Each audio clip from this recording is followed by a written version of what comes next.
About what are we talking about? Oh, developmental psychology, one of my favorite chapters. I've taught developmental psychology for 30 years, more than that, huh? For 36 years. I've been teaching developmental psychology for a long time. Anyway, yeah, this is one of my favorite chapters. I'm a my PhD is in my PhD is in general psychology. So I can teach everything, pretty much, and I do teach everything. But developmental psychology, I have a real soft spot for developmental psychology. Uh, it kind of fits with my background. My background's in medicine, political science, and English literature. So and I read a lot of history and read a lot of archaeology. I'm real fascinated with Neanderthals and why Neanderthals disappeared, and the fact that, well, we just discovered this by breaking down the Neanderthal genome, that as long as you are not an individual with ancestry that is only in Africa, then you probably have Neanderthal genes. And I've always thought that we did have Neanderthal genes. That there are select aspects of modern humans that are very similar to physically to Neanderthals. I had an uncle that looked like a mock-up of, of the Neanderthal man, which is fascinating. Anyway, so let's go ahead and get started. Let's go ahead and get started, he said. There we go. Okay. Chapter 9, Human Development. Developmental psychologists try to answer pertinent questions by studying how humans change and grow from conception through childhood, adolescence, adulthood, and death. And we are going to talk about death.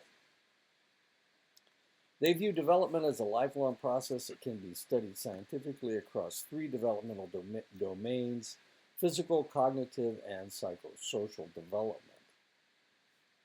Physical development involves growth and changes in the body and brain, and the senses, motor skills, and health and wellness.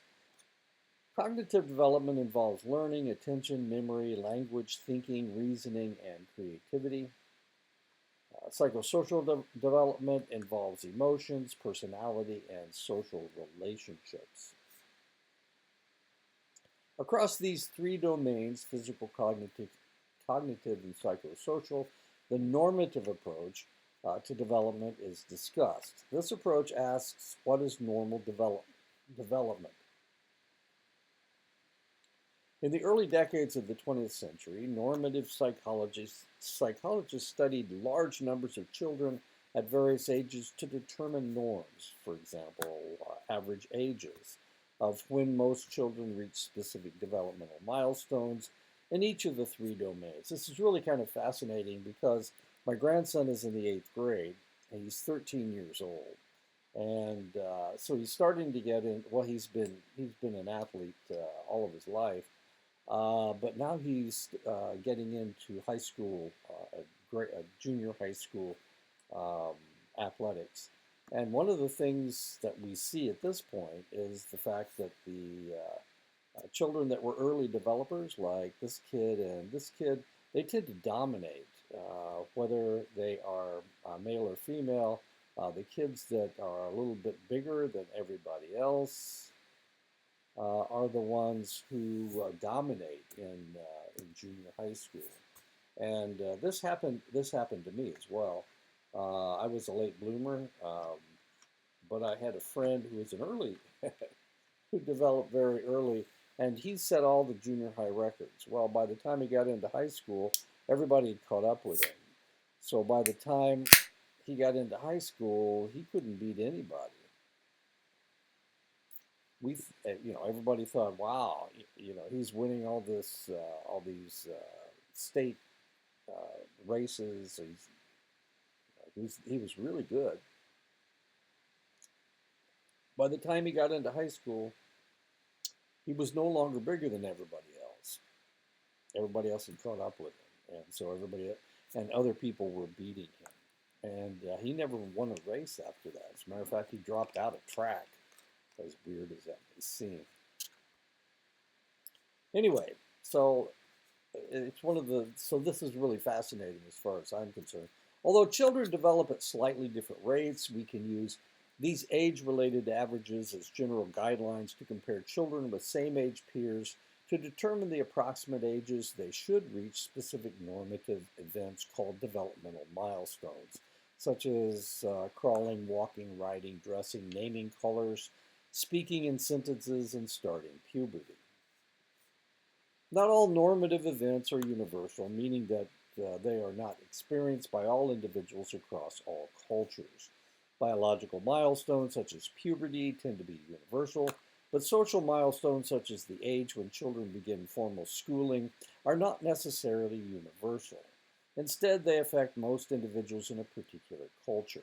For example, in developed countries, children begin school around 5 or 6 years old, but in developing countries like Nigeria, children often enter school at an advanced age, if at all. Continuous development views development as a cumulative process, gradually improving on existing skills. With this type of development, there is gradual change. Consider, for example, a child's physical growth, adding inches to height year by year. In contrast, theorists who view development as discontinuous believe that development takes place in unique stages. It occurs at specific times or ages. With this type of development, the change is more sudden, such as an infant's ability to conceive object permanence. Stage theories hold that the sequence of development is universal. Infants in all cultures coo before they babble. They begin babbling at about the same age and utter their first word around 12 months old. Yet we live in diverse contexts that have a unique effect on each of us. Researchers once believed that motor development follows one course for all children regardless of culture. However, childcare practices vary by culture, and different practices have been found to accelerate or inhibit achievement of developmental milestones such as sitting, crawling, and walking. Are we who we are because of nature, biology, and genetics, or are we who we are because of nurture, our environment, and culture? This long-standing question is known in psychology as the nature versus nurture debate. It seeks to understand how our personalities and traits are the product of our genetic makeup and biological factors, and how they are shaped by our environment, including our parents, our peers, and our culture. And this is huge, and I've been talking about this for the last 35 years. 35 years ago, back in the 90s, when we were talking about this, we would say things like, well, it's 50-50. Genetics is very important, and then the environment is also important. It's how you raise your child. But then it started slipping the other direction.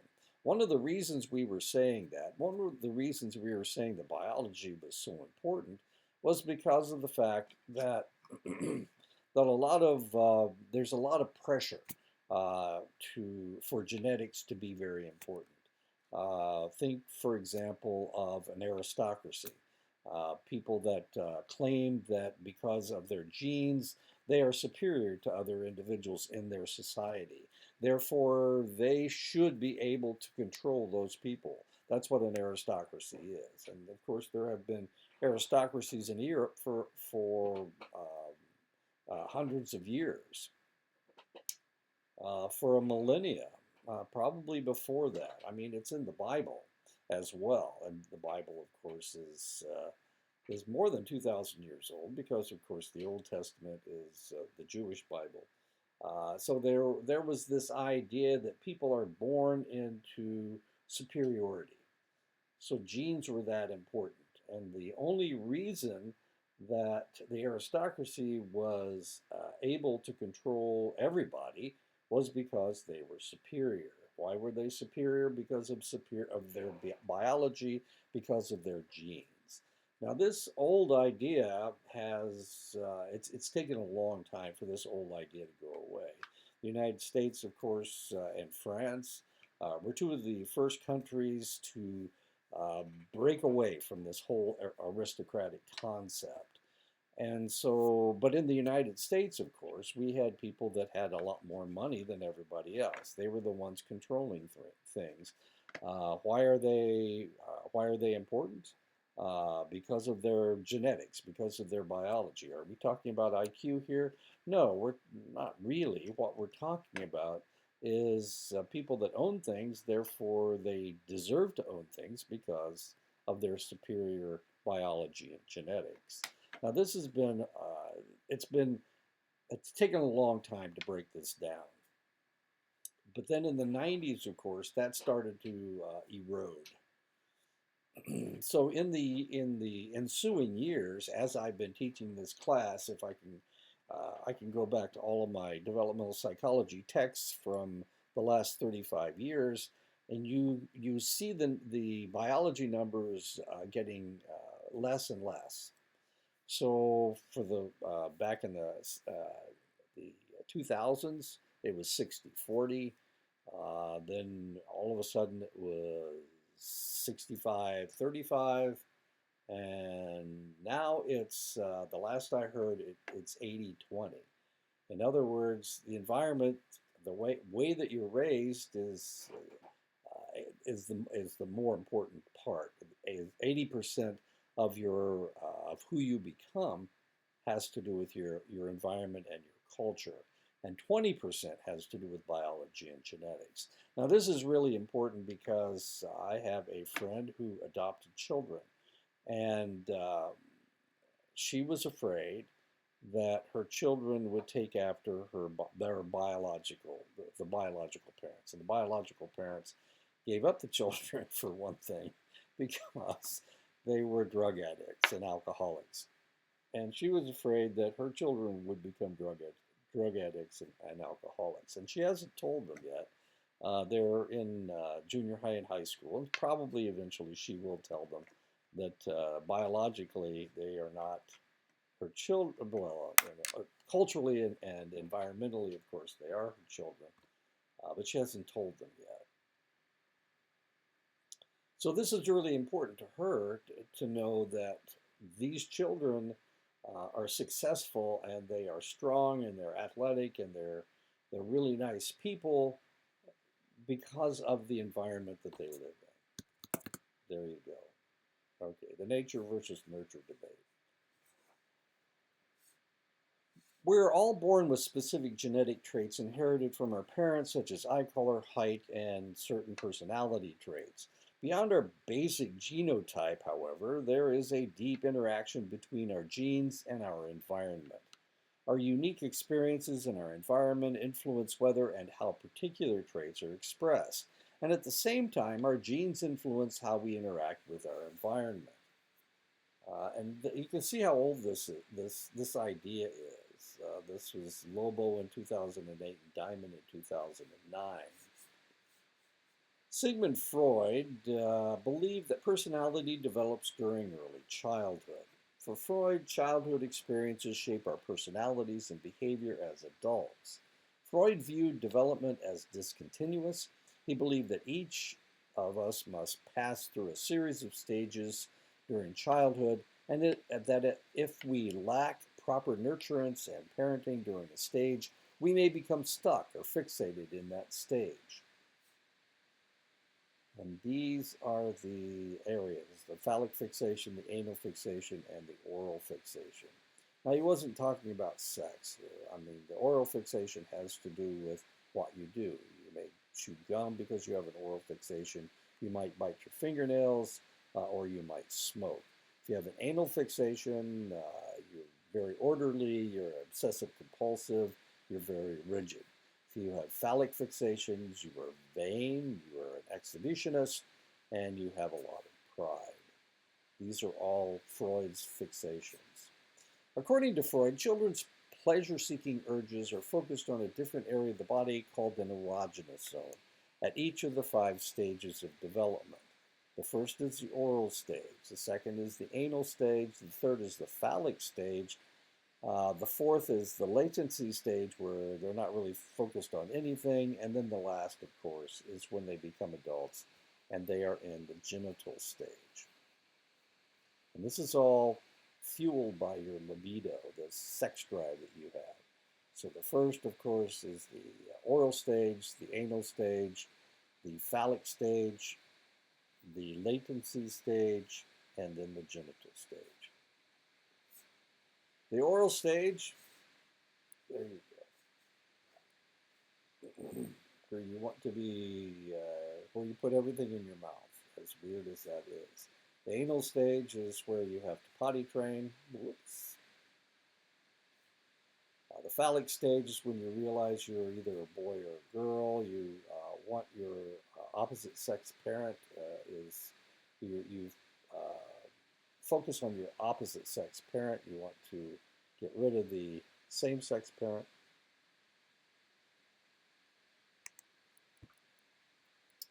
The latency stage where nothing's going on. Girls hate boys, boys hate girls.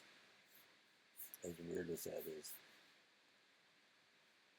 And then the last is the genital phase, or where you go through puberty, and that lasts all the way until you die.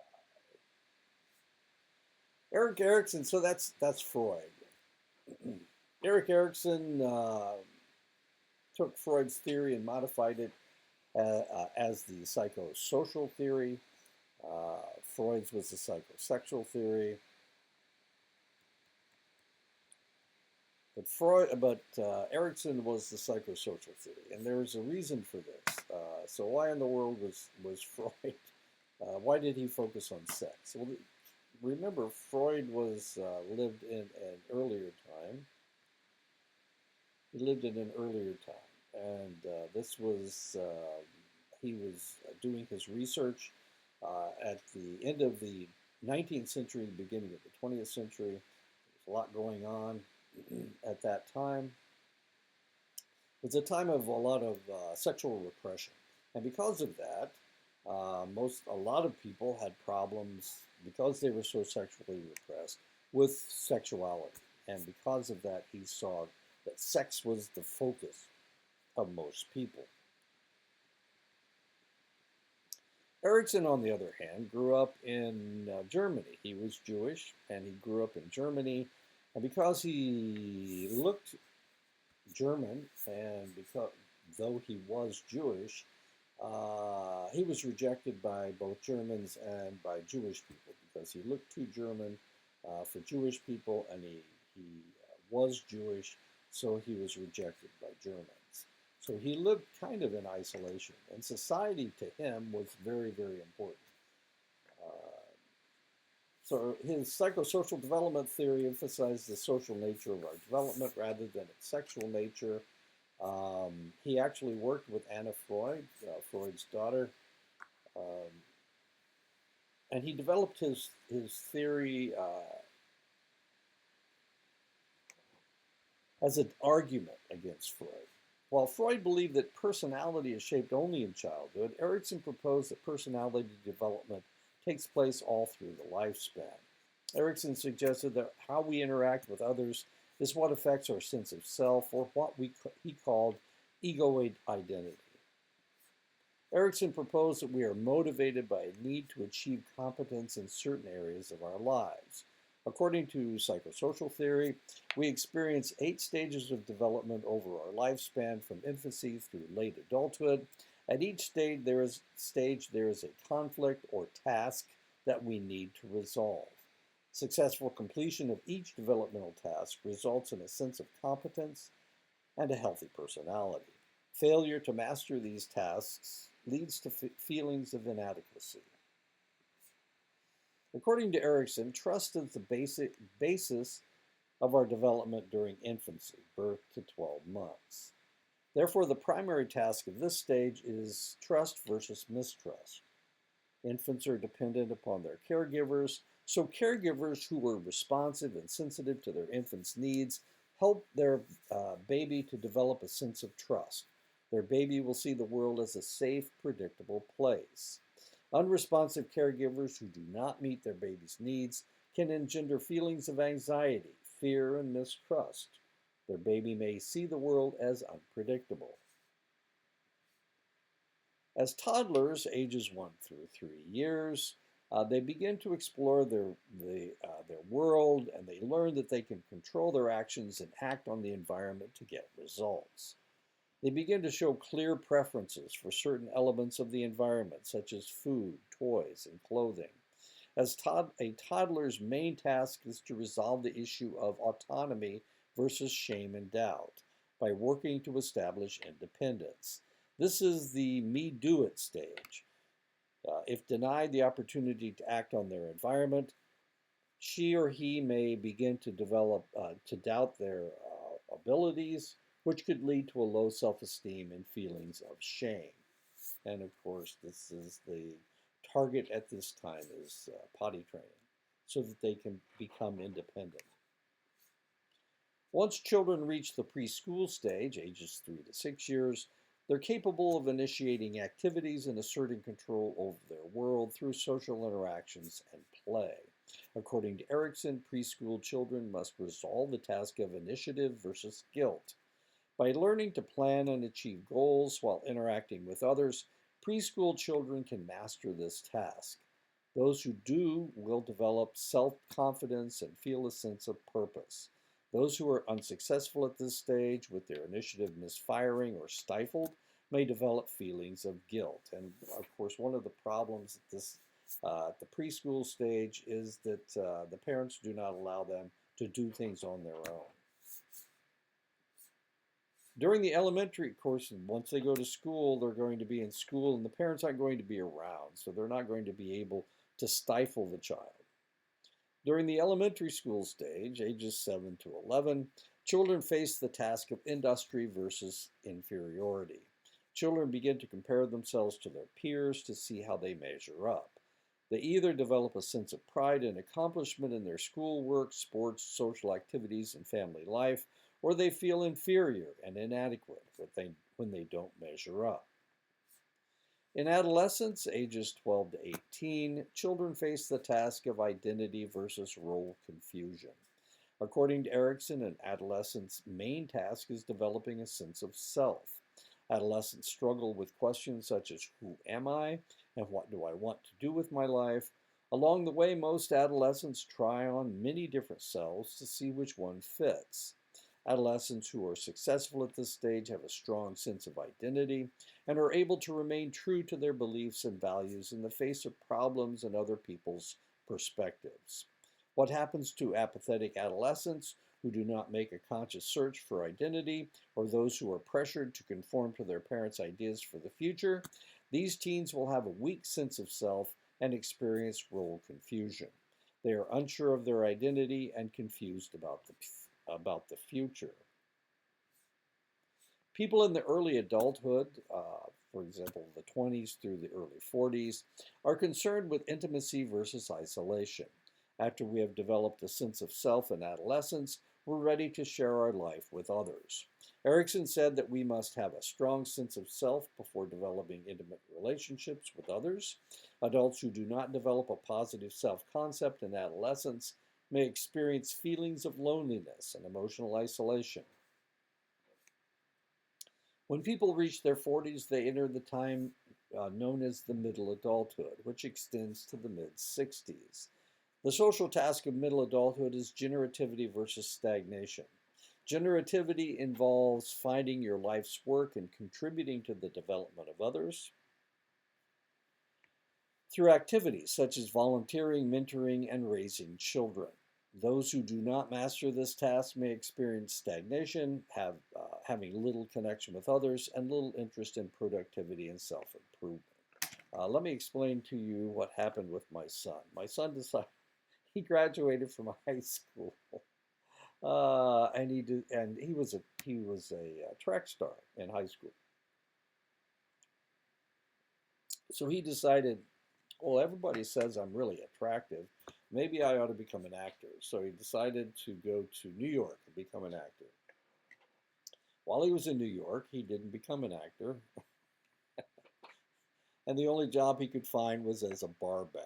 So he supplied the bartender with alcohol.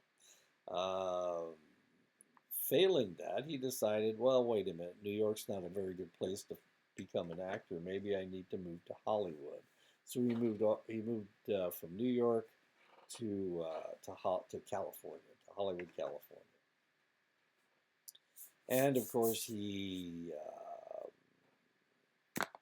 started to work as a bartender, and he became a bartender in Hollywood, and he was good. He's really good because he has a he's he's a math whiz, so he was able to remember everybody's order, and he was very good at pouring drinks. Uh, never poured him. He never overpoured. A shot was a shot, that kind of thing. Everybody loved him because he was a very personable person. He grew up in most of the time he grew up in Nebraska. So we were we lived in a small town south of Omaha. So he's a bartender, and then he decides, wait a minute, I'm not going anywhere as a bartender. I keep going to auditions, and nobody likes the way I act or who I am. So I think I'll become a chef. So then he goes to chef school, uh, gets through chef school, finds a job in Massachusetts. And we take him out to Massachusetts for his first chef job, and lo and behold, he discovers that there's a lot of people working in the kitchen who are drug addicts, and he doesn't like that. He's a bit of a Boy Scout, so he goes back to bartending. Eventually, he realized, wait a minute, none of this is working out. I'm not becoming an actor. I'm in my late 30s. I need to do something. So he goes back to school. He gets a degree in mathematics. Gets his bachelor's degree in mathematics. He decides to get his master's degree in mathematics, which is tough. It's really tough. Then he becomes a teacher. He starts teaching high school, and he's really good at it because he understands not only numbers, but he also understands why people don't understand numbers. So he becomes a really good teacher. But what he really wants to do is to become a cryptologist. He wants to work with numbers and help people with you know break up spy stuff and stuff. And anyway, so he gets another master's degree in computer systems. Okay, so and he's trying to get a job with the federal government, but Trump's decided that we have too many employees in the government, and he can't get a job, and he can't get a job. Finally, of course, Biden becomes the president, and by golly, that's what he's doing right now. He gets a job with the federal government as a cryptologist. So it took him that long. My point is, and now he's in his 50s, and he his trajectory was, this is what I want to do. That didn't work out, but he was really good at it, and he stayed with it. Eventually, he realized, wait a minute, I'm not doing what I want to do. I would really like to work with mathematics and with cryptography. That's what I want to do, and that's what he finally did. But it took him into his 30s and 40s before he made that determination. Now, my daughter, on the other hand, decided that she was going to become a teacher, and she was good at sciences, and she's been a teacher since, when was that? When did she become a teacher? She was not a physical therapist, but she worked in a gym. When did she become a teacher? What year was 1990? 1990. The year I became a professor, a college professor, she became she became a teacher, and she's been teaching ever since. She's really good at it. Anyway, that's the way it works. So some people, it happens early for them. Other individuals, it takes time before they figure out what's going on. From the mid 60s, of course, my kids are in their 50s now, and I'm in my 70s, so we can talk about the end of life here. From the mid 60s to the end of life, we are in the period of development known as late adulthood. Erickson's task at this stage is called integrity versus despair. He said that people in late adulthood reflect on their lives and feel either a sense of satisfaction or a sense of failure. People who feel proud of their accomplishments feel a sense of integrity, and they can look back on their lives with few regrets. However, people who are not successful at this stage may feel as if their life has been wasted. They focus on what would have, should have, or could have been. They face the end of their lives with feelings of bitterness, depression, and despair. Of course, I'm 76 years old, and when I look back at my life, I'm fairly happy with it. I was in the military. I was a lab tech. I've been a teacher for an extended length of time. I really feel good about what I've done and how I've helped people. Jean Piaget is another stage theorist who studied children's cognitive growth. He believed that thinking is a central aspect. So we've talked about, who have we talked about? We've talked about Freud, we've talked about Erikson, and the other developmental theory is Piaget. But of course, we're going to talk about one other fellow. But Piaget came up with a very similar uh, cognitive theory of development that went through stages as well. So Freud had to do with sex, the psychosexual theory. Uh, Erikson had to do with society, so his was the psychosocial theory. And this is Piaget, and he studied children and how they learned, and his is known as the cognitive theory of development. He believed that thinking is a central aspect of development and that children are naturally inquisitive. However, he said that children do not think and reason like adults. This theory of cognitive development holds that our cognitive abilities develop through specific stages, which exemplifies the discontinuity approach to development. As we progress to a new stage, there is a distinct shift in how we think and reason. Piaget said that children develop schemata to help them understand the world. Schemata are concepts or mental models that are used to help us categorize and interpret information. By the time children have reached adulthood, they have created schemata for almost everything. And of course, we don't think of it as schemata, but the reality is that when we think of shapes, that's a schemata. When we think of turning on the television, that's schemata. When we think of going to a restaurant, is it a sit-down restaurant or do we have to go up to the counter and order? That's a schemata. When children learn new information, they adjust their schemata through two processes, assimilation and accommodation. First, they assimilate new information or experiences in terms of their current schemata. Assimilation is when they take in information that is comparable to what they already know. They assimilate it. They bring in new information and just add it to what they have.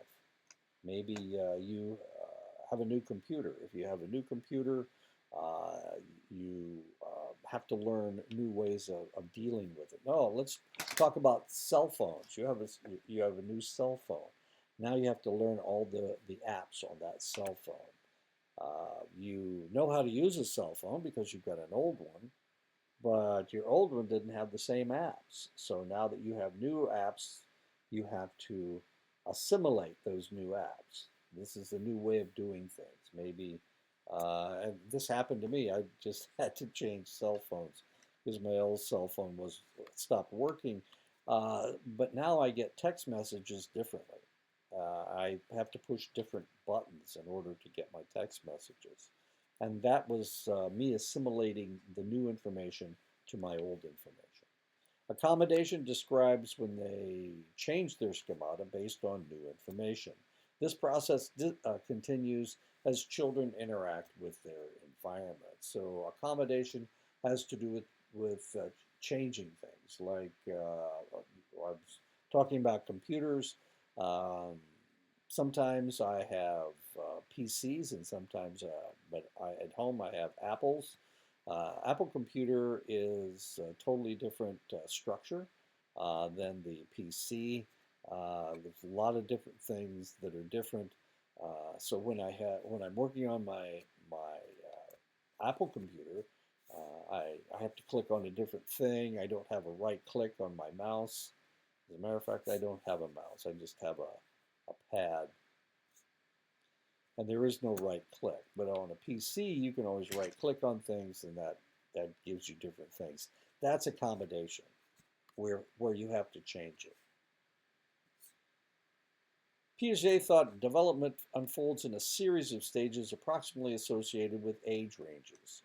He proposed a theory of cognitive development that unfolds in four stages: the sensory motor stage, the preoperational stage, the concrete operational stage, and the formal operational stage. The first stage is the sensory motor stage, which lasts from birth to about 2 years.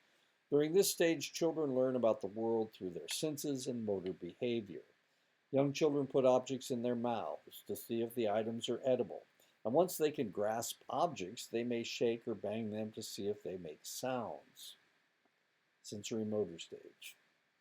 Between 5 and 8 months, the child develops object permanence, which is understanding that even if something is out of sight, it still exists.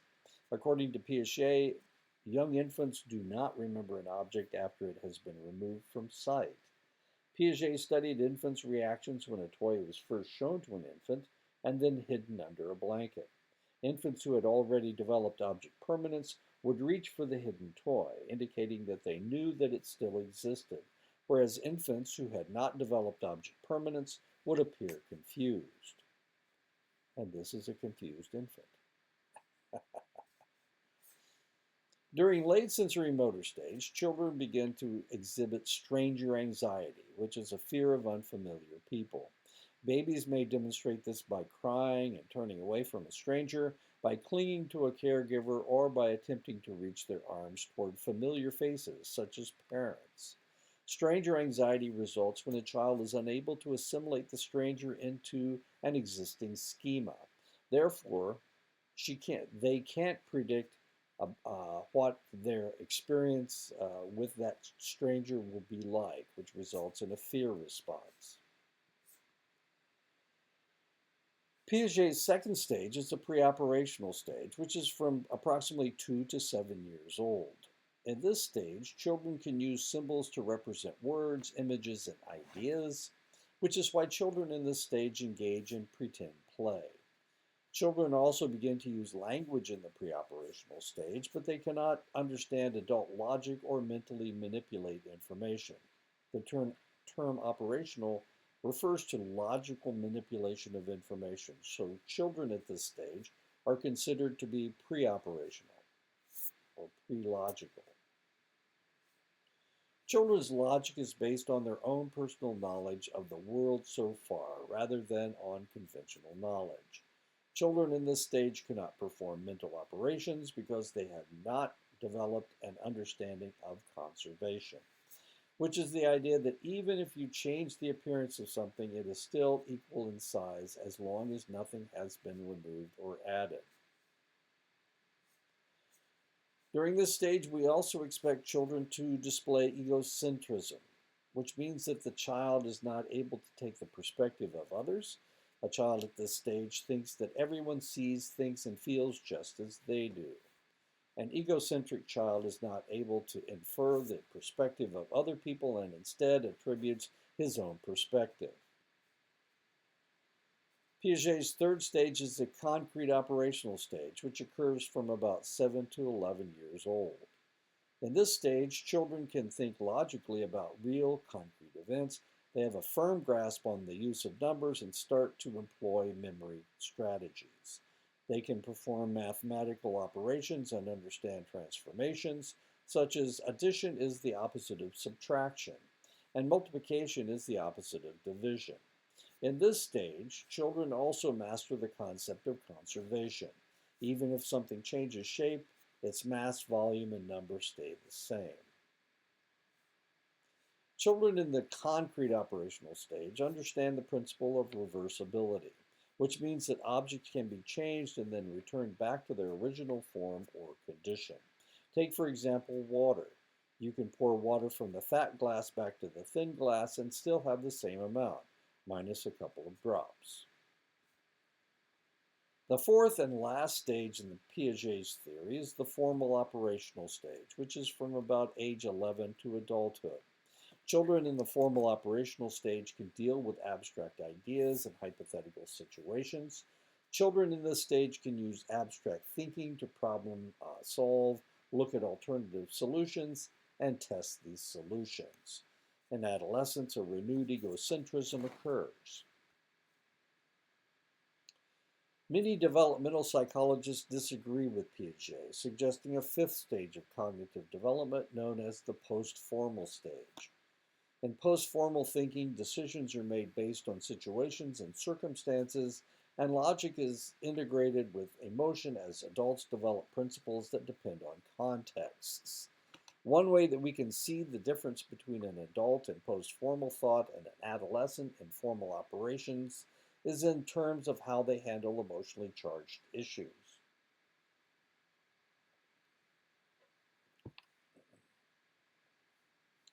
Once we reach adulthood, our problem-solving abilities change. As we attempt to solve problems, we tend to think more deeply about many areas of our lives, such as relationships, work, and politics. Because of this, post-formal thinkers are able to draw on past experiences to help them solve new problems. Problem-solving strategies using post-formal thought vary depending on the situation. Lev Vygotsky was a Russian psychologist who proposed the sociocultural theory of development. He suggested that human development is rooted in one's culture. A child's social world forms the basis for the formation of language and thought. The language one speaks and the ways a person thinks about things is dependent on one's cultural background. Vygotsky also considered historical influences as key to one's development. He was interested in the process of development and the individual's interactions with their environment. Now, this is really kind of interesting because we talked about Freud, Erikson, Piaget, and now Vygotsky. And you've got to wonder, well, wait a minute. Piaget he wrote all of his theories in the early 20th century, but we didn't start thinking about Piaget until the 70s and 80s. What was going on? Vygotsky died before World War II. He wrote all of his theories in the 1930s. So what in the world's going on? Why didn't we start studying Vygotsky? We didn't start studying Vygotsky until the 1990s. So what was going on? Well, a lot of this has to do with politics. Piaget wrote in French, and because he wrote in French, and Americans don't read French that much, and nothing was published about Piaget in the United States, we didn't think about Piaget. We didn't think about Piaget until he was translated. He was translated in the 50s and 60s, and then he was accepted in the 70s. Vygotsky was a Russian, and because we were anti-Russian, and we've been anti-Russian since the end of World War I, not just after World War II when the Cold War started, but we were anti-Russian before that because of the Communist Revolution. And people in the United States were afraid of Bolshevism. They were afraid of the politics of Russia. They were afraid that communism would take over the United States. And this was in the 1920s. Remember, there was a huge depression worldwide that happened in the 1920s after the stock market crash in 1929. And because of that, people were afraid that communism would take over the world because the elite, the aristocracy, all these elite governments uh, and very wealthy people had destroyed the economies of all these countries around the world. They were afraid that communism would take over things. So for that reason, nobody read Vygotsky until after the wall came down, until the collapse of communism. Then we started reading Vygotsky, and that's why in the 1990s, the wall came down in 1989, and because of that, we started reading Vygotsky, and people were going, yeah, that makes a lot of sense, despite the fact he's Russian. But before, if you had read Vygotsky and said, well, the psychosocial, the social cultural theory makes a lot of sense, then they would accuse you of being a communist. Anyway, so that's the way it works with Vygotsky. Now, this is a guy from Harvard, so he's okay. Lawrence Kohlberg. A major task beginning in childhood and continuing into adolescence is discerning right from wrong. Psychologist Lawrence Kohlberg extended upon the foundation that Piaget built regarding cognitive development. Kohlberg believed that moral development, like cognitive development, follows a series of stages. And this is the dilemma that he gave to people. This is known as Heinz's moral dilemma. In Europe, a woman was near death from a special kind of cancer. There was one drug that the doctors thought might save her. It was a form of radium that had a druggist in the same town had recently discovered. The drug was expensive to make, but the druggist was charging 10 times what the drug cost him to make. He paid $200 for the radium and charged $2,000 for a small dose of the drug. The sick woman's husband, Heinz, went to everyone he knew to borrow the money, but he could only get together about $1,000, which is half of what it cost. He told the druggist that his wife was dying and asked him to sell it cheaper or let him pay later. But the druggist said, no, I discovered the drug and I'm going to make money from it. So Heinz got desperate and broke into the man's store to steal the drug for his wife. Should the husband have done that? And that's Heinz's moral dilemma. Let his wife die or steal the drug. After presenting people with this and various other moral dilemmas, Kohlberg reviewed people's responses and placed them in different stages of moral reasoning.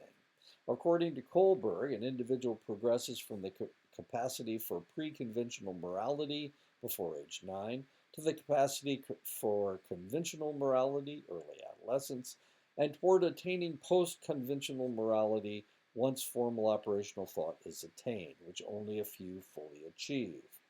Kohlberg placed in the highest stage responses that reflected the reasoning that Heinz should steal the drug because his wife's life is more important than the pharmacist making money. The value of a human life overrides the pharmacist's greed. So he had 6 stages. The first is fixed and absolute. He shouldn't steal. No, you shouldn't steal. The second is judging actions according to individual needs. The third is conforming and being nice. The fourth is respecting authority. And the fifth is considering individual rights.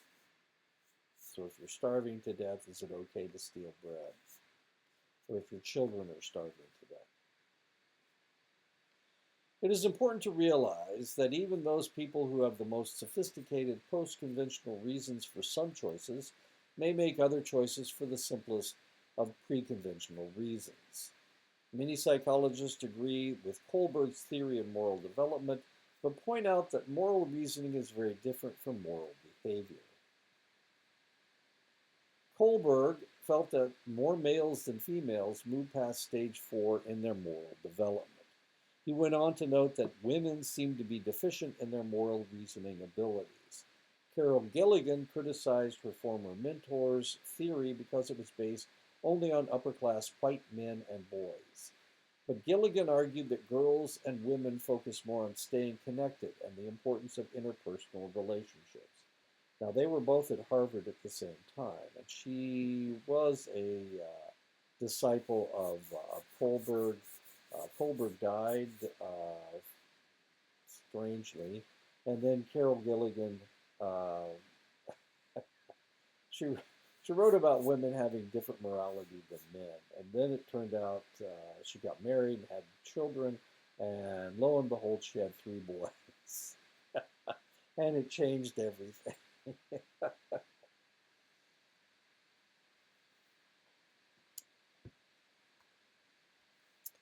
Okay, so that's moral development. But let's go ahead and talk about let's change what we're talking about here.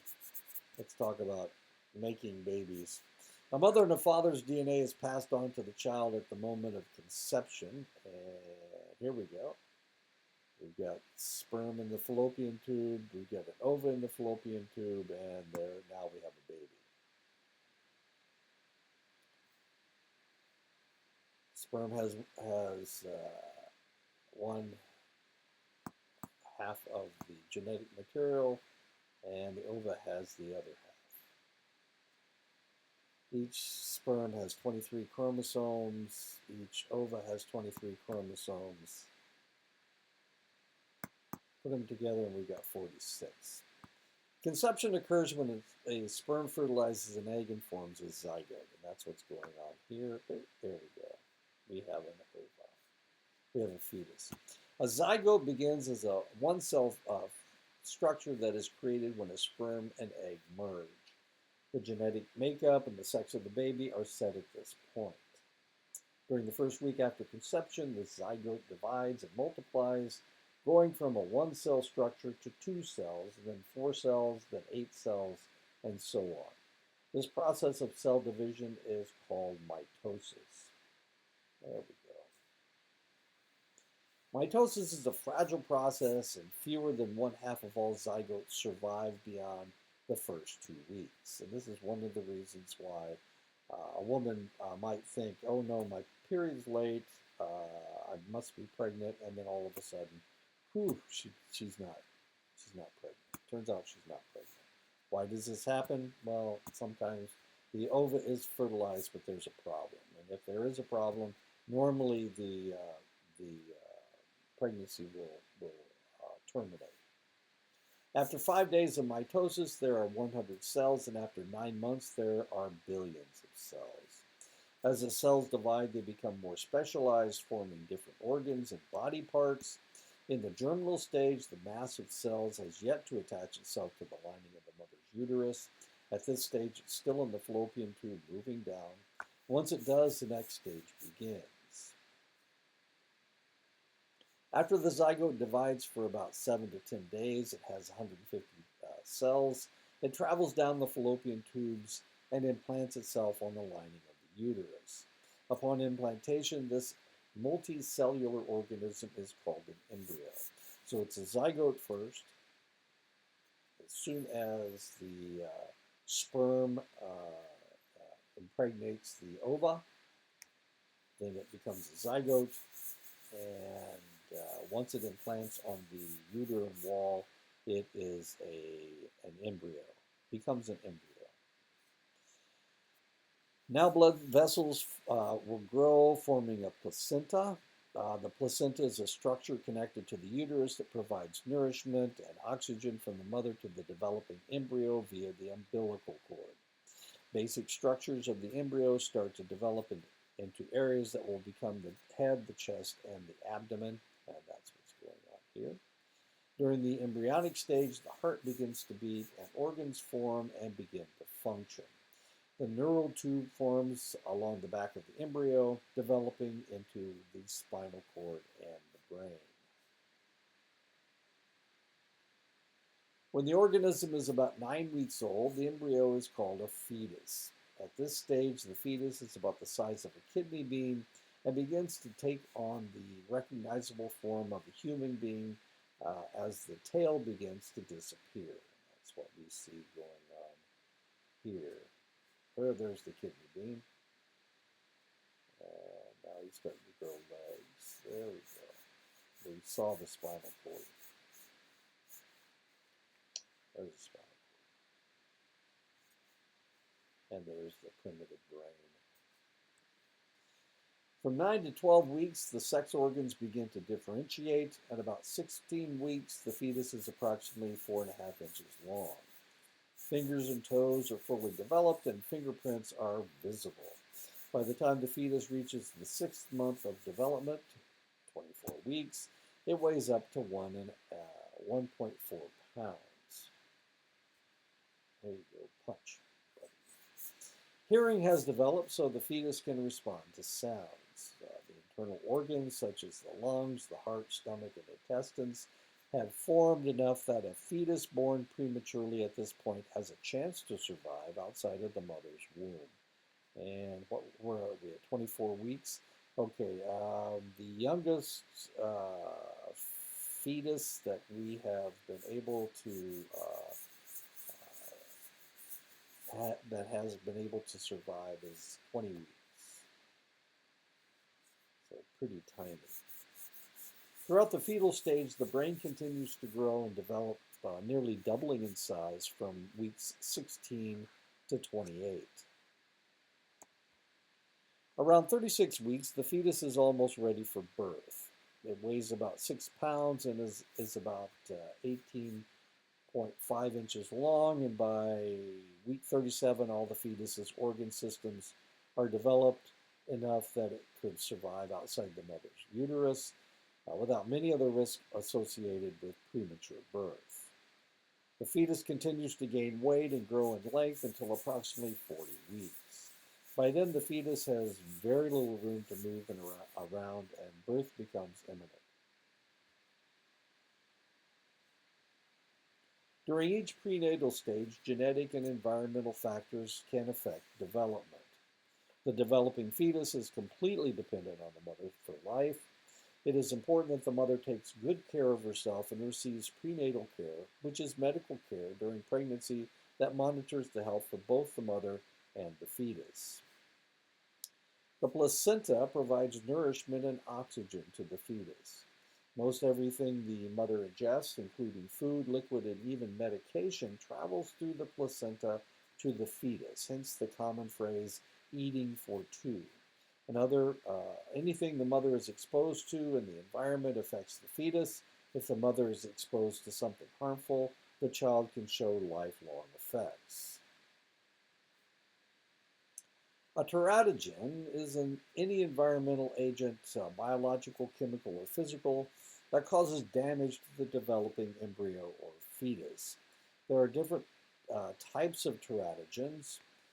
Alcohol and most drugs cross the placenta and affect the fetus. And of course, one of the things that can really damage a fetus is measles, strangely enough. Now, I've been talking about this lately. People are debating, well, should I get my child immunized?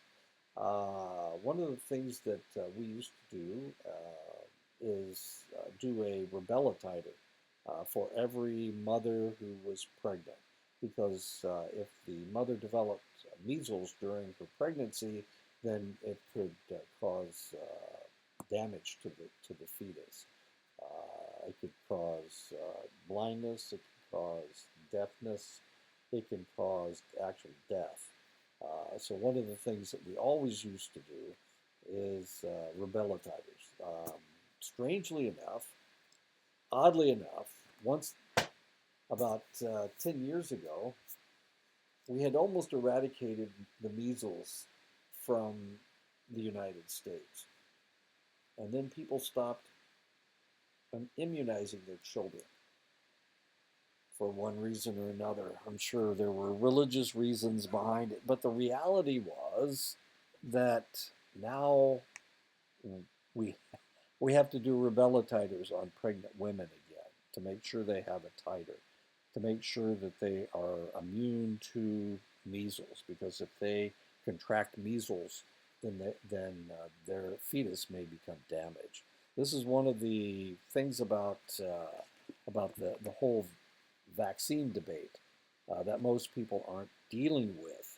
The fact that you're not just keeping you may not you're not just keeping your or potentially giving your child measles, but you're also potentially infecting all the pregnant women with measles as well, and that's or any pregnant woman that's around your sick child. Wow, this is serious stuff. Um, yeah. Anyway, alcohol is not safe to drink in any amount during pregnancy. Alcohol use during pregnancy has been found to be the leading preventable cause of intellectual disability in children in the United States. Excessive maternal drinking while pregnant can cause fetal alcohol spectrum disorders with lifelong consequences for the child ranging in severity from minor to major. Fetal alcohol spectrum disorders are a collection of birth defects associated with heavy consumption of alcohol during pregnancy. Physically, children with FASD may have a small head size and abnormal facial features. Cognitively, these children may have poor judgment, poor impulse control, higher rates of ADHD, learning issues, and lower IQ scores. These developmental problems and delays persist into adulthood. Smoking is also considered a teratogen because nicotine travels through the placenta to the fetus. When the mother smokes, the developing baby experiences a reduction in blood oxygen levels. Smoking while pregnant can result in premature birth, low birth weight infants, stillbirth, and sudden infant death syndrome, or SIDS. Heroin, cocaine, methamphetamines, almost all prescription medicines, and most over the counter medications are also considered teratogens. Babies born with a heroin addiction need heroin just like an adult addict. The child will need to be gradually weaned from the heroin under medical supervision, otherwise, the child could have seizures and die. And this is the situation that my great great nephew was in. His mother was a heroin addict, and she got the courts told her that she couldn't until she gave birth she couldn't use anymore, and so they gave her an opioid that would not affect her, would not affect the fetus. Theoretically, it wouldn't affect the fetus. But because she was so cool, she decided that she would not only shoot up heroin, but she would also use this substance. So my great great nephew was born addicted to heroin. It took them 6 weeks to wean him off of heroin. And now he has all kinds of interesting developmental problems. Just because. Other teratogens include radiation, viruses such as HIV and herpes, and rubella. And rubella is, of course, another name for rubella is German measles. Women in the United States are much less likely to be afflicted with rubella because most women receive childhood immunizations or vaccinations that protect the body from the disease. However, if they weren't or if their titer is low, then potentially they could contract German measles. And that's why we gave women rubella tests. Now, one of the other problems is we almost eradicated measles. And because we almost eradicated it, they stopped making the reagents that you need in order to do the rubella test. There are only 4 laboratories in the United States that can do a rubella test at this stage. But since we just had this measles outbreak, we have over 1,200 individuals that have come down with it, and it's in 9 different states. We're going to have to start doing rubella tests on women as well. We're going to have to titer their blood to make sure they have enough of the antigen in their system to fight off the measles, the German measles. Each organ of the fetus develops during a specific period in pregnancy called the critical or the sensitive period. Research with the FASD, with fetal alcohol what? What were we talking about? Wait a minute. Oh, wait a minute. Oh, the baby was moving, wasn't it? Okay. Spectrum. Oh, we're talking about spectrums. Okay. Fetal alcohol spectrum disorder has demonstrated that the time during which a developing fetus is exposed to alcohol can dramatically affect the appearance of facial characteristics associated with fetal alcohol syndrome. Specifically, this research suggests that alcohol exposure that is limited to day 19 or 20 of gestation can lead to significant facial abnormalities in the offspring. Given regions of the brain also show sensitive periods during which they are most susceptible to teratogenic effects of alcohol, this is a problem because day 19 and 20 you may not even have taken a pregnancy test yet. You may not even know that you are pregnant. And here we are at day 19 and 20 of gestation. And if you drink that day, then potentially you are creating facial abnormalities in your offspring. The average newborn weighs approximately 7.5 pounds. All healthy babies are born with newborn reflexes, inborn automatic responses to particular forms of stimulation. Reflexes help the newborn survive until it is capable of more complex behaviors. These reflexes are crucial to survival. They are present in babies whose brains are developing normally and usually disappear around 4 to 5 months old. The rooting reflex is the newborn's response to anything that touches her cheek. When you stroke a baby's cheek, they naturally turn their heads in that direction and begin to suck.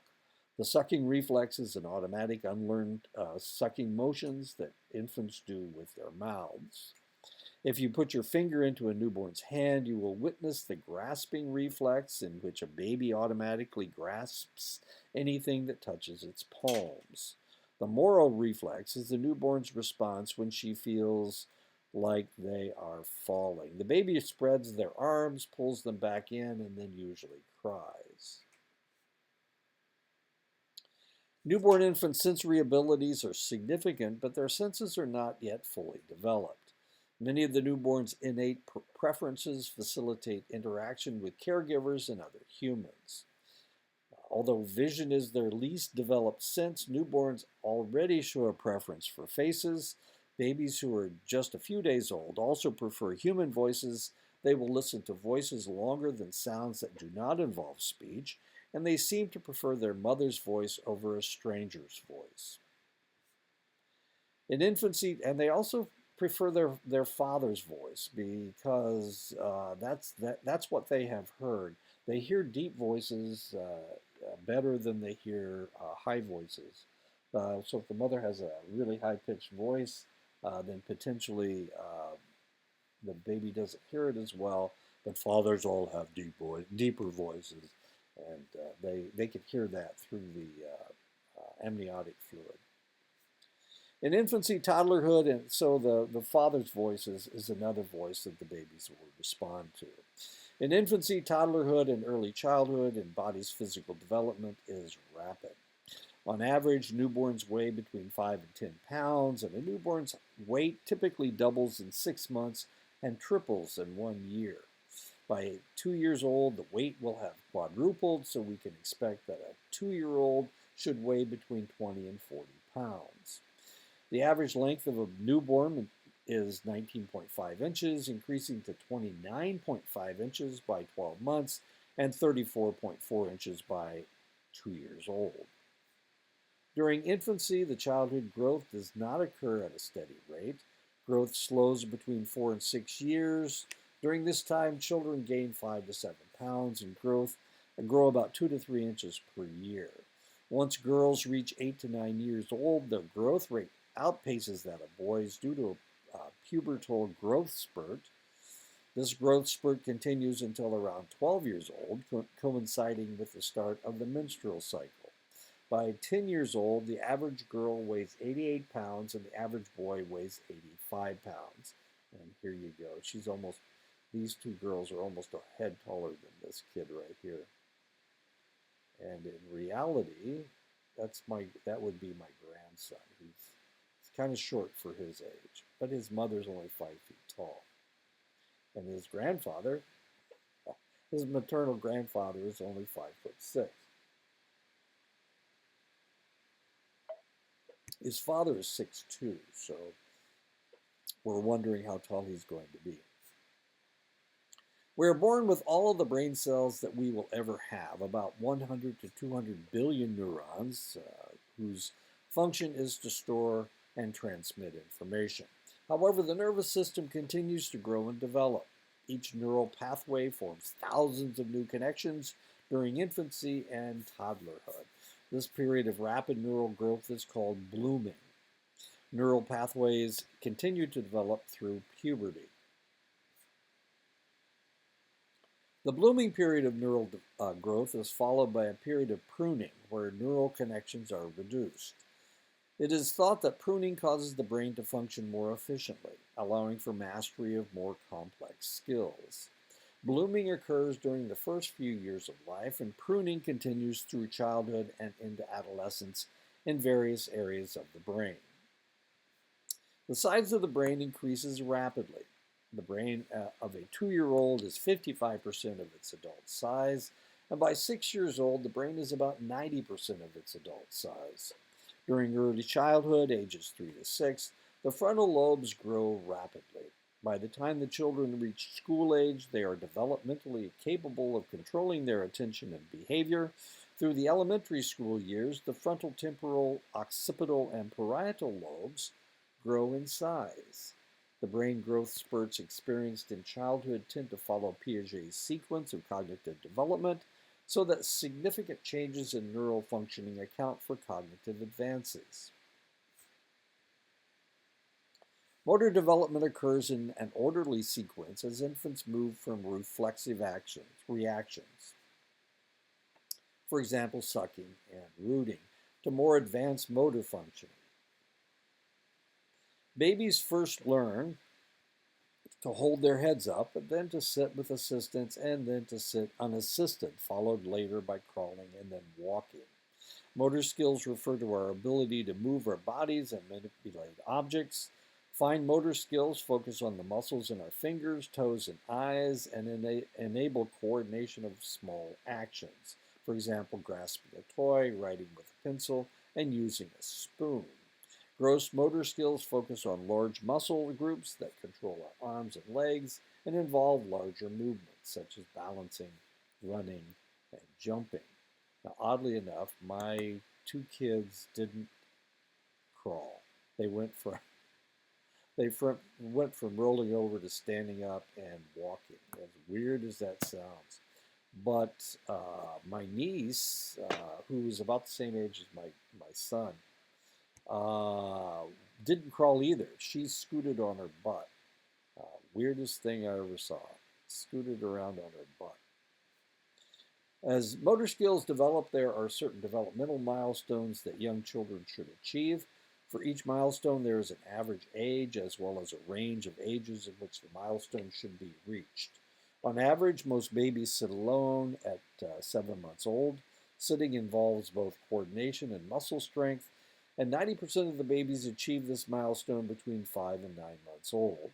Babies on average are able to hold up their heads at 6 weeks old, and 90% of babies achieve this between 3 weeks and 4 months old. If a baby is not holding up its head by 4 months old, they are showing a delay. If the child is displaying delays on several milestones, that is reason for concern, and the parent or caregiver should discuss this with the child's pediatrician. Some developmental delays can be identified and addressed through early intervention. Children are expected to reach cognitive milestones. It is helpful to be aware of these milestones as children gain new abilities to think, problem solve, and communicate. Infants shake their heads no around age 6 to 9 months. They respond to verbal requests to do things like wave bye-bye or blow a kiss around 9 to 12 months. We can expect children to grasp the concept that objects continue to exist even when they are not in sight by around 8 months. Because toddlers 12 to 14 months old have mastered object permanence, they enjoy games like hide and seek, and they realize that when someone leaves the room, they will come back. Toddlers also point to pictures and books and look in appropriate places when you ask them to find objects. Preschool age children, 3 to 5 years old, make steady progress in cognitive development. They count name colors and tell you their name and age. They can also make some decisions on their own, such as choosing an outfit to wear. Preschool age children understand basic time concepts and sequencing, for example, before and after, and they can predict what will happen next in a story. They begin to enjoy the use of humor in stories because they can think symbolically. They enjoy pretend play and inventing elaborate characters and scenarios. One of the most common examples of their cognitive growth is their blossoming curiosity. Preschool age children love to ask why or K. K? Between 3 and 5 years old, children come to understand that people have thoughts, feelings, and beliefs that are different from their own. This is known as theory of mind, or TOM. Children can use this skill to tease others, persuade their parents to purchase a candy bar, or understand why a sibling might be angry. When a child develops TOM, they can recognize that others have false beliefs. Okay, I don't know who they're hugging. I think it's the kid in the middle. There is no kid in the middle. Cognitive skills continue to expand in middle and late childhood, 6 to 11 years old. Thought processes become more logical and organized when dealing with concrete information. Children at this age understand concepts such as the past, present, and future, giving them the ability to plan and work toward goals. They can process complex ideas such as addition and subtraction and cause and effect relationships. However, children's attention spans tend to be very limited until they are around 11 years old. After that point, it begins to improve through adulthood. At about 2 years old, a toddler uses between 50 and 200 words. By 3 years old, they have a vocabulary of up to 1,000 words and can speak in sentences. During the early childhood years, children's vocabulary increases at a rapid pace. This is sometimes referred to as the vocabulary spurt and has been claimed to involve an expansion in vocabulary at a rate of 10 to 20 new words per week. Recent research may indicate that while some children experience these spurts, it is far from universal. It has been estimated that 5-year-olds understand about 6,000 words, speak 2,000 words, and can define words and question their meanings. They can rhyme and name the days of the week. 7-year-olds speak fluently and use slang and cliches. Attachment is a long-standing connection or bond with others. In Harlow's research, Harry Harlow of the University of Wisconsin, he did this in 1958, he concluded that there was more to the mother-child bond than nourishment. Feelings of comfort and security are the critical components to maternal-infant bonding, which leads to healthy psychosocial development. We have just, there's a viral video on now about a child, infant macaque monkey that was rejected by his mother, and he was alone, so they gave him a plush toy. It was a baby baboon. I'm trying to think of that monkey's name. I can't think of it. Anyway, it's on the internet, real popular right now. Evidently, and this has been going on for weeks, and he was carrying it around, and he was being rejected by the other monkeys, and now evidently he is developing friendships. So it's really kind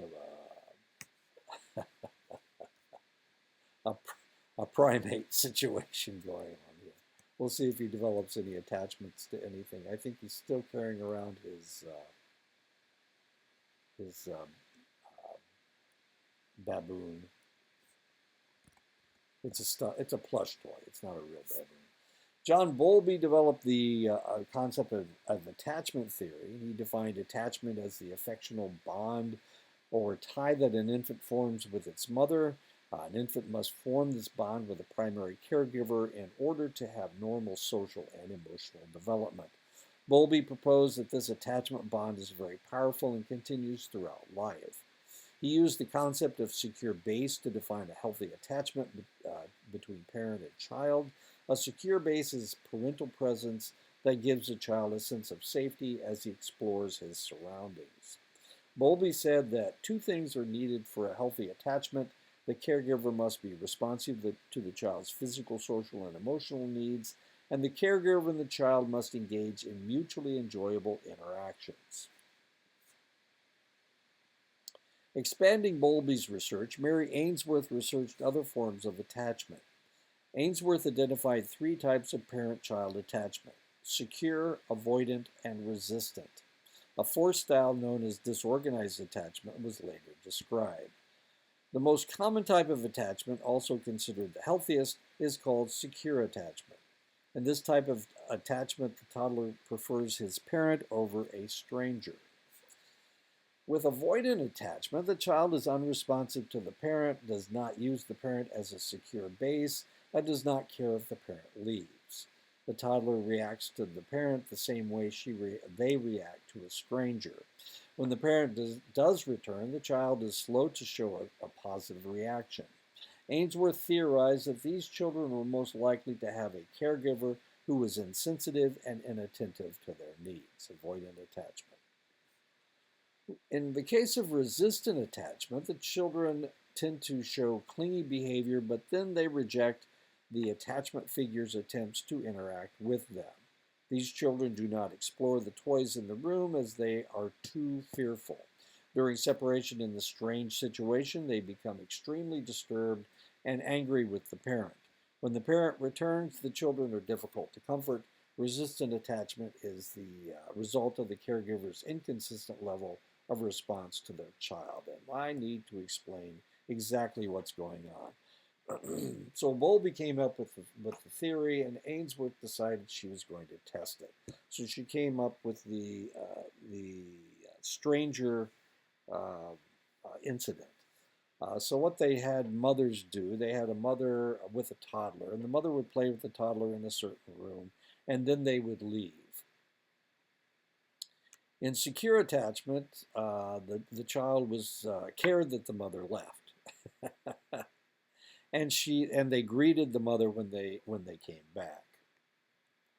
At one point during the interaction, while the mother was gone, a stranger came into the room.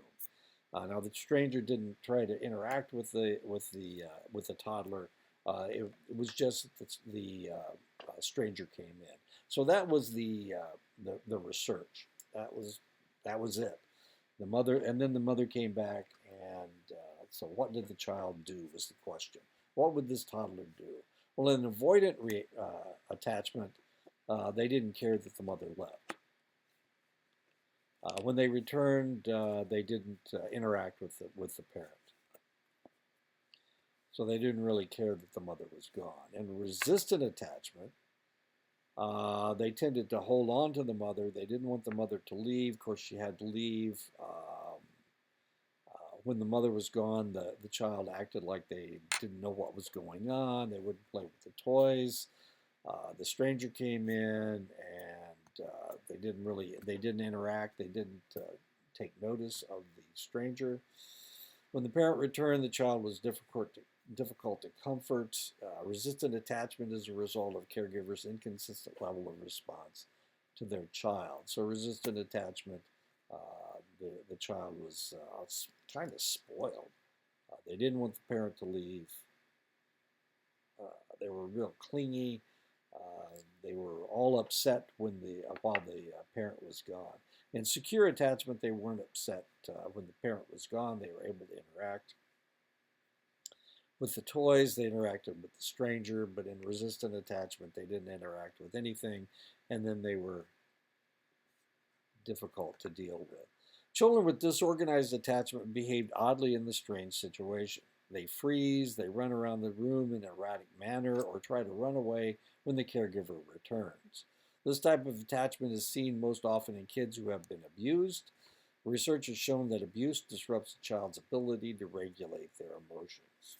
And so, this is one of the ways that you can tell if a child has been abused or how their parent interacts with the child. Uh, if they are too clingy with the child, then they get resistant attachment. As long as they are treating the child well, then they'll have secure attachment. If they ignore the child completely, you get avoidant attachment. And if the child acts really weird and erratically when the parent's there, when the parents comes back, they don't know if they're going to get abused. Then you can see this as a as possible abuse. Of course, you can't accuse a parent of abuse until there are you have definite signs that that's what's going on. But if you see them as with a disorganized attachment, it's possible that the parent is abusing the child. Just as attachment is the main psychosocial milestone of infancy, the primary psychosocial milestone of childhood is the development of a positive sense of self.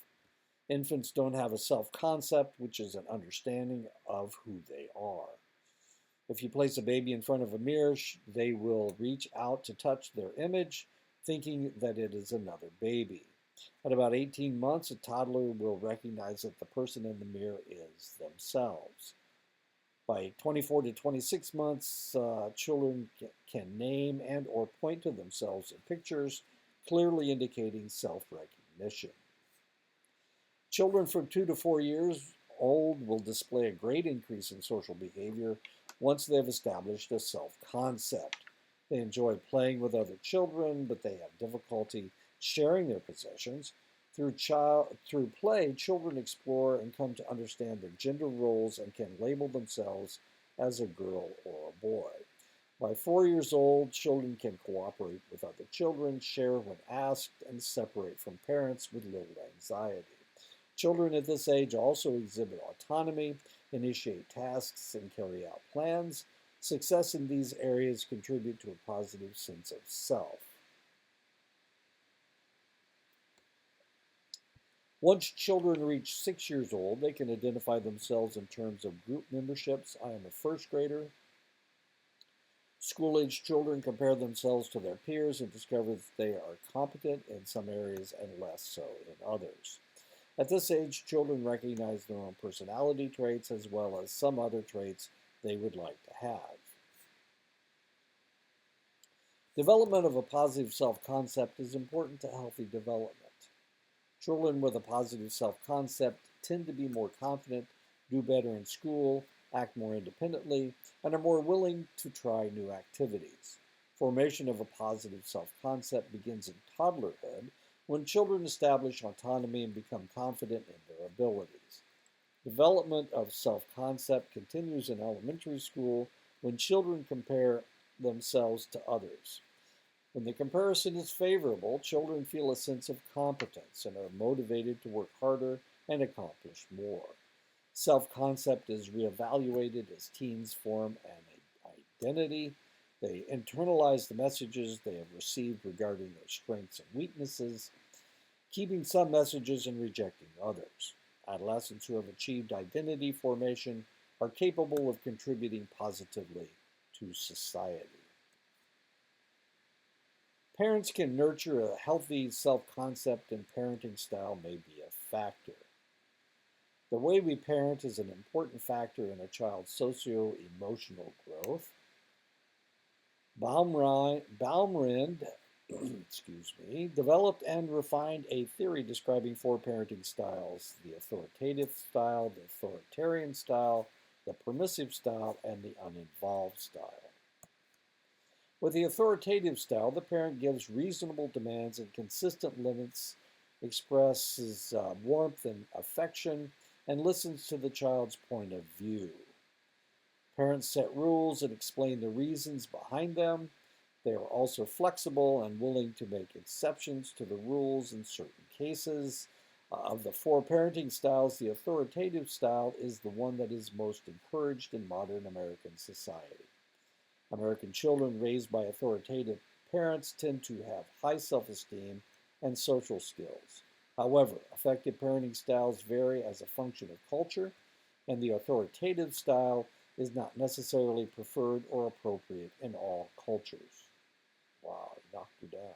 He's amazing. In authoritarian style, the parent places high value on conformity and obedience. The parents are often strict, tightly monitor their children, and express little warmth. This style can create anxious, withdrawn, and unhappy kids. However, it is important to point out that authoritarian parenting is as beneficial as the authoritative style in some ethnic groups. First generation Chinese American children raised by authoritarian parents did just as well in school as their peers who were raised by authoritative parents. For parents who employ the permissive style of parenting, the kids run the show and anything goes. Permissive parents make few demands and rarely use punishment. They tend to be very nurturing and loving and may play the role of friend rather than parent.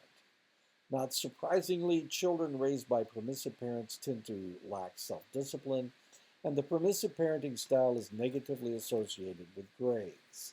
The permissive style may also contribute to other risky behaviors such as alcohol abuse, risky sexual behavior, especially among female children, and increased display of disruptive behaviors by male children.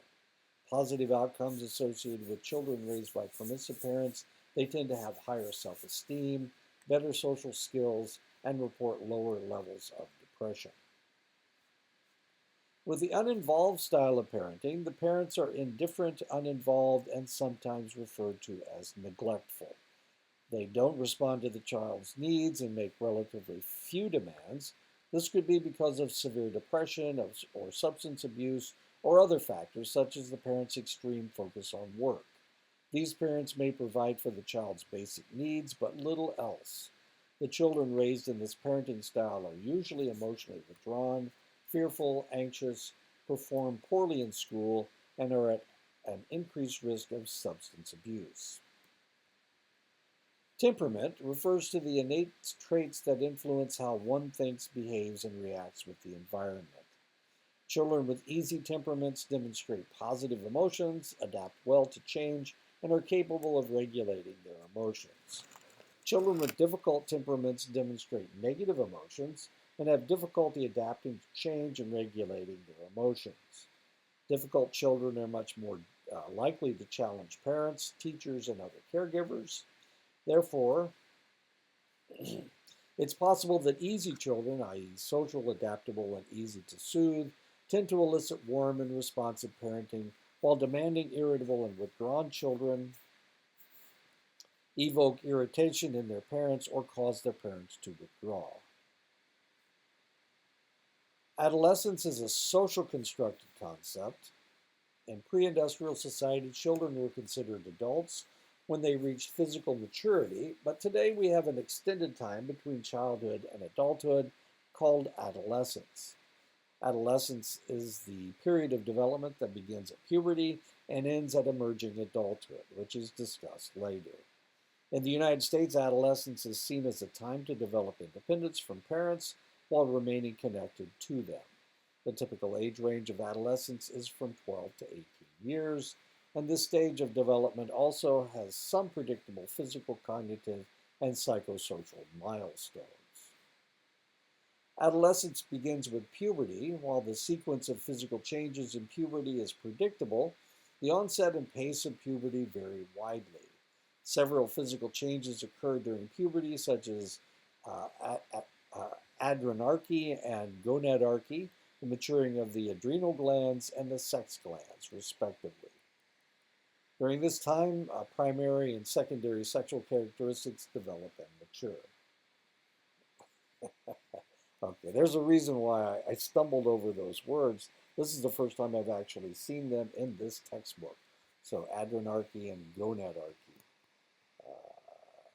Okay, that's a first. That's all right.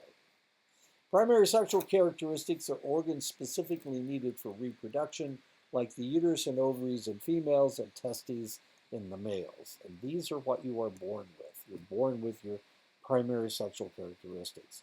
Your secondary sexual characteristics are physical signs of sexual maturation that do not directly involve sex organs, such as development of breasts and hips in girls, and development of facial hair and a deepened voice in boys. Girls experience menarche, the beginning of menstrual periods, usually around 12 to 13 years of age. And boys experience spermarchy, the first ejaculation, around 13 to 14 years old. What did I see? There's a new reality television show about a 12-year-old boy and a 14-year-old girl that have a baby. And it's a new reality television show. So there you go. He was 12 and he impregnated a 14-year-old. Ooh, interesting. During puberty, both sexes experience a rapid increase in height. They have growth spurts. For girls, this begins between 8 and 13 years old, with adult height reached between 10 and 16 years old. Boys begin their growth spurt slightly later, usually between 10 and 16 years old, and reach their adult height between 13 and 17 years old. And this is what we're waiting for my grandson to do. He's about 5 feet tall right now, and he's 13 years old. We're waiting for him to have his growth spurt. Both nature, genes, and nurture, nutrition, medications, and medical conditions can influence your height.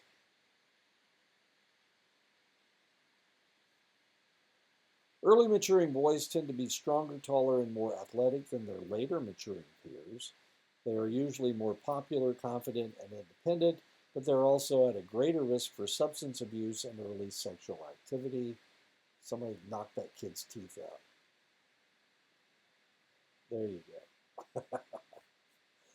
Early maturing girls may be teased or overtly admired, which can cause them to feel self-conscious about their developing bodies. These girls are at a higher risk for depression, substance abuse, and eating disorders. Late blooming boys and girls, they develop more slowly than their peers, may feel self-conscious about their lack of physical development.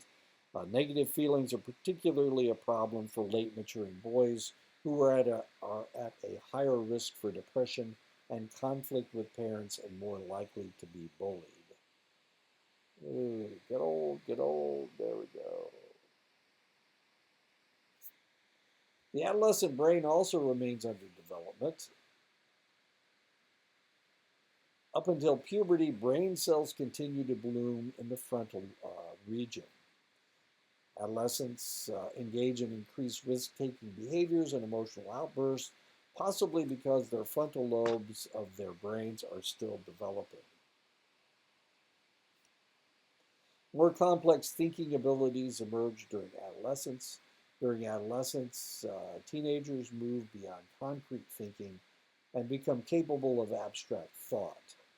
Teen thinking is characterized by the ability to consider multiple points of view, imagine hypothetical situations, debate ideas and opinions, for example, politics, religion, and justice, and form new ideas. It's not uncommon for adolescents to question authority or challenge established societal norms. Cognitive empathy, also known as theory of mind, which we discussed earlier with regard to egocentrism, relates to the ability to take the perspective of others and feel concern for others.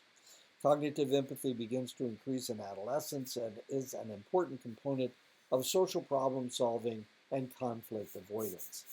According to one longitudinal study, levels of cognitive empathy begin rising in girls around 13 years old and around 15 years old in boys. Teens who reported having supportive fathers with whom they could discuss their worries were found to be better able to take perspective of others. Adolescents continue to refine their sense of self as they relate to others. Some adolescents adopt the values and roles of their parents expect for them. So other teens develop identities that are in opposition to their parents but align with a peer group. This is common as peer relationships become a central focus in adolescents' lives. As adolescents work to form their identities, they pull away from their parent, and the peer group becomes very important. Despite the spending less time with their parents, most teens report positive feelings toward them. Warm and healthy parent child relationships have been associated with positive child outcomes such as better grades and fewer school behavior problems in the United States as well as in other countries. Emerging adulthood is a relatively newly defined period of lifespan development spanning from 18 years old to the mid 20s, characterized as in between time where identity exploration is focused on work and love. In the United States, you are legally considered an adult at 18 years old, but other definitions of adulthood vary widely. In sociology, for example, a person may be considered an adult when they become self-supporting, chooses a career, gets married, or starts a family. The ages of which we achieve these milestones vary from person to person as well as from culture to culture. It seems that emerging adulthood is a product of both Western culture and our current times. People in developed countries are living longer, allowing freedom to take an extra decade to start a career and family.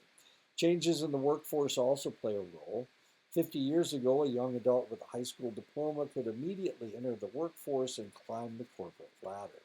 That is no longer the case. Bachelor's and even graduate degrees are required more and more often, even for entry-level jobs. Adulthood begins around 20 years old and has three distinct stages: early, middle, and late. Each stage brings its own set of rewards and challenges. By the time we reach early adulthood, 20 to early 40s, our physical maturation is complete, although our height and weight may increase slightly. In young adulthood, our physical abilities are at their peak, including muscle strength, reaction time, sensory abilities, and cardiac functioning. Many women have children in the young adulthood years, so they may see additional weight gain and breast changes. Middle adulthood extends from 40s to the 60s. Physical decline is gradual. The skin loses some of its elasticity, and wrinkles are among the first signs of aging. Visual acuity increases during this time. Women experience a gradual decline in fertility as they approach the onset of menopause, the end of the menstrual cycle around 50 years of age. Both men and women tend to gain weight in the abdominal area for men and in the hips and thighs for women. Hair begins to thin and turn gray, and there you have Jon Stewart, whose hair has turned gray. Late adulthood is considered to extend from the 60s on. This is a late stage of physical change. The skin continues to lose elasticity, reaction time slows further, and muscle strength diminishes. Smell, taste, hearing, and vision, so sharp in the 20s, decline significantly. The brain may also no longer function at optimal levels, leading to problems like memory loss, dementia, and Alzheimer's disease in later years. Unlike our physical abilities, which peak in our mid 20s and then begin a slow decline, our cognitive abilities remain steady throughout early and middle adulthood. Our crystallized intelligence, information skills, and strategies we have gathered through a lifetime of experience tends to hold steady as we age. It may even improve. In late adulthood, we begin to experience a decline in another area of our cognitive abilities, our fluid intelligence, information processing abilities, reasoning, and memory. These processes become slower. Research has found adults who engage in mentally and physically stimulating activities experience less cognitive decline and have a reduced incidence of mild cognitive impairment and dementia. Positive relationships with significant others in our adult years have been found to contribute to a state of well-being. Most adults in the United States identify themselves through their relationships with family, particularly with spouses, children, and parenting. While raising children can be stressful, especially when they are young, research suggests that parents reap the rewards down the road as adult children tend to have a positive effect on parental well-being. Having a stable marriage has also been found to contribute to well-being throughout adulthood. Lake Superior something. What does it say? Lake Superior Ojibwe. That's what it says. Oh, they're Ojibways. Another name for Chippewa or Anishinaabe. Death marks the end of your life story. Our culture and individual backgrounds influence how we view death. In some cultures, death is accepted as a natural part of life and is embraced. Until about 50 years ago in the United States, a doctor might not inform someone that they were dying, and the majority of deaths occurred in hospitals. Today, hospice provides care for 1.65 million Americans and their families. Because of hospice care, many terminally ill people are able to spend their last days at home. Research has indicated that hospice care is beneficial for the patient and for the patient's family. Hospice patients report high levels of satisfaction with hospice care because they are able to remain at home and are not completely dependent on strangers for care. Hospice patients tend to live longer than non-hospice patients. Family members receive emotional support and are regularly informed of their loved one's treatment and condition. The family member's burden of care is also reduced. Both the patient and the patient's family members report increased family support, increased social support, and improved coping while receiving hospice services. Elizabeth Kubler-Ross, who worked with the founders of hospice care, described the process of individuals accepting their own death. She processed 5 stages of grief: denial, anger, bargaining, depression, and acceptance. Most individuals experience these stages, but the stages may occur in different orders depending on the individual. A person might write a living will or advance directive, which is a written legal document that details specific interventions a person wants. A person may also include a do not resuscitate order, a DNR, which they would share with their family and close friends. A DNR order states that if a person stops breathing or their heart stops beating, medical personnel such as doctors and nurses are not to take steps to revive or resuscitate the patient. A living will can also include a healthcare proxy, which appoints a specific person to make medical decisions for you if you are unable to speak for yourself. People's desire for living wills and DNRs are often influenced by their religion, culture, and upbringing. And that is it.